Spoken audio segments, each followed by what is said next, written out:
నా శ్రమలో నాతో కూడా నిలిచి ఉన్నవారు మీరే గనుక నా తండ్రి నాకు రాజ్యము నియమించినట్లుగా నేను మీకు రాజ్యము నియమించుచున్నాను. ప్రభువా, మేము మీతో ఉంటాము. సీమోను సీమోను, ఇదిగో సాతాను మిమ్మల్ని పట్టి గోధుమల వల్ల జల్లించుటకు మిమ్మల్ని కోరుకునేది, కానీ నేను మీ కొరకు వేడుకుంటుంది. ప్రభువా, మీతో కూడా చెరలోనికైనను మరణానికైనను సిద్ధంగా ఉన్నాము. పేతురు, నీవు నన్ను ఎరుగనని ముమ్మారు చెప్పు వరకు నేడు కోడి దూరదని నీతో చెప్పుచున్నాను.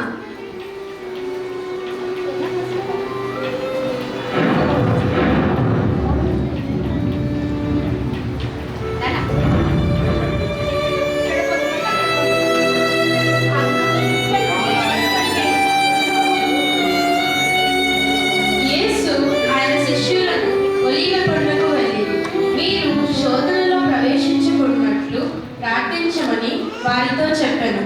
యేసు మహారోణంతో దుఃఖముతో ప్రార్థించెను, కానీ శిష్యులు నిద్రించెను. తరువాత ఇస్కరియోతు యూదా ముద్దు పెట్టుకొని యేసుని ప్రధాన యాజకునికి అప్పగించెను. అంతలో పేతురు ఒక సైనికుని కొట్టి వాని కుడి చెవి తెగ నరికెను. అయితే యేసు ఈ మటుకు తాళుడని చెప్పి వాని చెవి ముట్టి బాగు చేసెను. అప్పుడు వారు యేసుని పట్టి ఈడ్చుకొని పోయారు.